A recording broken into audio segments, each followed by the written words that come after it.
दोस्तों, स्वागत है आज के इस नए विश्लेषण में। आज हम सीधे इंटरनेट पर वायरल एक ऐसी खौफनाक मुंबई अर्बन लेजेंड की तह तक जाने वाले हैं जिसने सच में कई लोगों की नींद उड़ा दी है। चलिए बिना किसी देरी के इस रहस्यमयी और डरावनी दुनिया में चलते हैं और समझते हैं कि ये पूरी घटना आखिर है क्या। सोचने वाली बात यह है कि आखिर क्या होता है जब एक इंसान की हताशा और मजबूरी उसे एक ऐसी इमारत में खींच ले जाती है जिसका वजूद ही एक पुरानी त्रासदी ने पूरी तरह मिटा दिया हो। ये कोई आम भूतिया कहानी बिल्कुल नहीं है, बल्कि एक ऐसा रहस्य है जिसमें हर कदम पर एक नया झटका लगता है। इस कहानी की बुनियाद दरअसल मुंबई के चेंबूर इलाके के एक बेहद खौफनाक इतिहास पर टिकी है। यहाँ दो बड़ी असल जिंदगी की त्रासदियां हुई थी। पहले 1993 के मुंबई बम धमाके और फिर 1997 में एक इमारत के बीविंग का अचानक ढह जाना। इन्हीं दो घटनाओं ने इस जगह को हमेशा के लिए एक मनहूस साए में धकेल दिया और इसी डरावने इतिहास के बीच साल 2007 में शुरुआत होती है चिराग नाम के एक शख्स की उस मनहूस यात्रा की। 15 से 17, जरा सोचिए, ये सिर्फ कोई आम आंकड़ा नहीं है। 1997 में जब उस इमारत का बीविंग गिरा था ना, तो वहां करीब 15 से 17 लोगों ने अपनी दर्दनाक तरीके से जान गंवाई थी। ये इतिहास उस जगह की हवाओं में, वहां की दीवारों में पूरी तरह बसा हुआ है, जो आगे चलकर हमारी इस कहानी में एक बेहद भयानक मोड़ लेने वाला है। खैर, कहानी में आगे बढ़ने से पहले एक छोटी सी दिलचस्प बात। मूल क्रिएटर ने इस कथा के बीच पॉकेट ब्रोकर नाम के एक ट्रेडिंग ऐप की स्पॉन्सरशिप को भी शामिल किया है।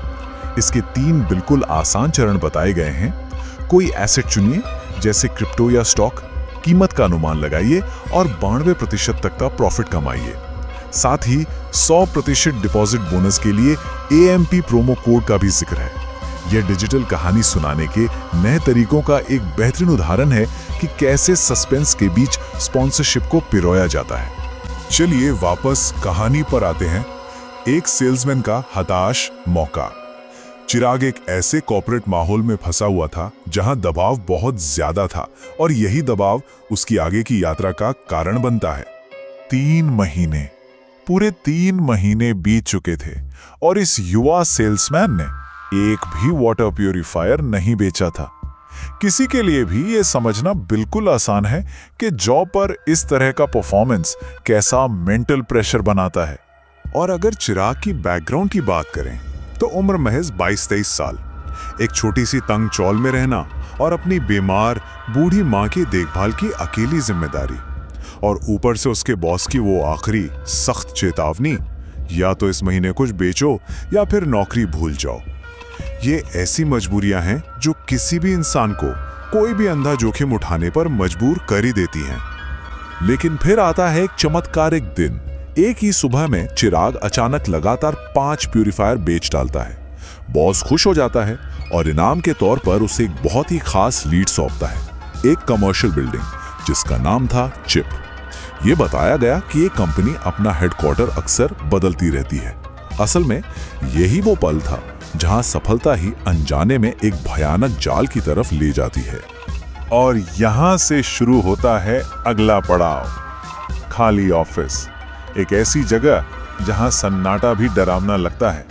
तो शाम के ठीक 4 बजे चिराग बीविंग पहुंचता है। एंट्री गेट पर एक मुस्कुराता हुआ वॉचमैन उसका स्वागत करता है। चिराग टूटी हुई सीढ़ियों से चढ़कर जब 5वीं मंजिल पर जाता है तो उसे सिर्फ एक रिसेप्शनिस्ट वहां बैठी मिलती है।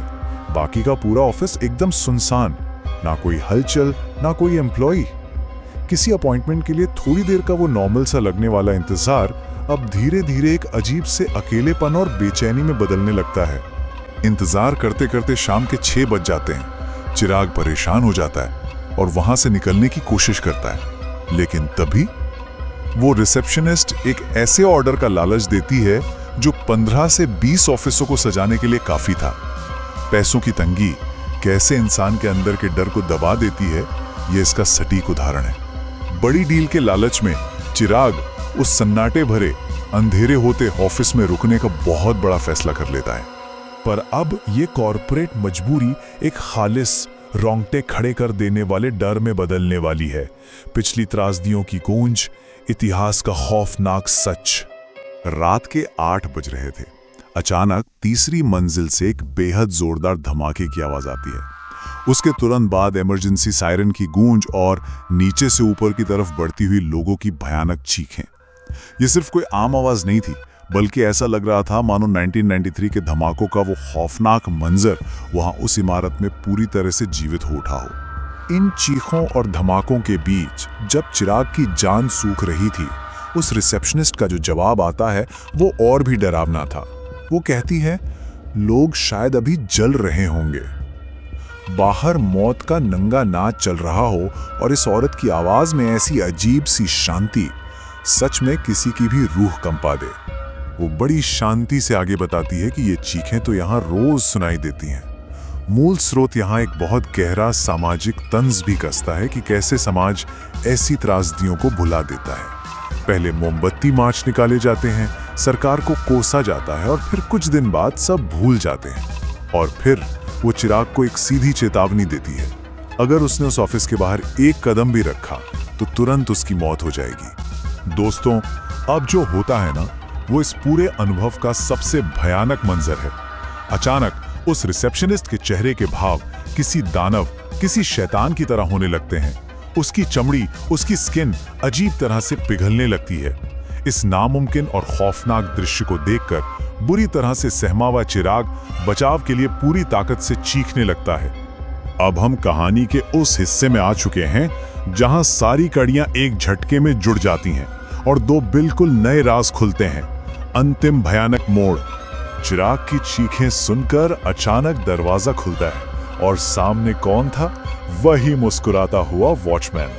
और पीछे मुड़कर देखा तो वो पिघलती हुई रिसेप्शनिस्ट वहां थी ही नहीं, एकदम गायब।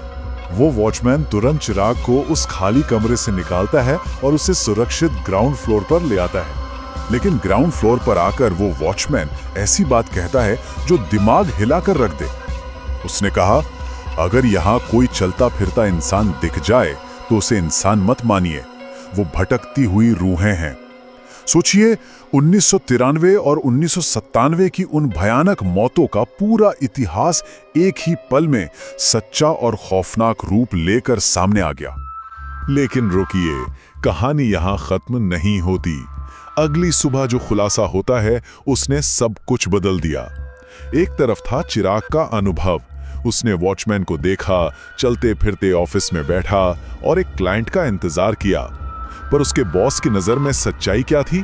वो पूरी की पूरी इमारत सालों से एक खंडहर है।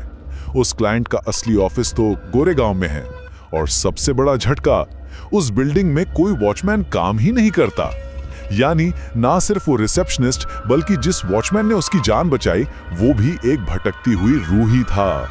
कहानी के अंत में स्रोत कुलधरा गांव जैसे मशहूर वीरान गांव का उदाहरण देता है, ये बताने के लिए कि कैसे कुछ खास जगहें पुराने दुख और त्रासदियों की नकारात्मक ऊर्जा से हमेशा के लिए शापित हो जाती हैं। जहां बड़े हादसे हुए हों, वहां मौत का वो डर हवाओं में बसकर रह जाता है।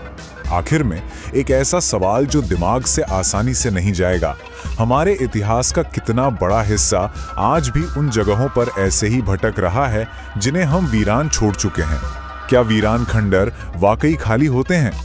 ये एक ऐसी सोच है जो इस कहानी के बाद किसी को भी चैन से बैठने नहीं देगी। इस विश्लेषण को सुनने के लिए बहुत शुक्रिया।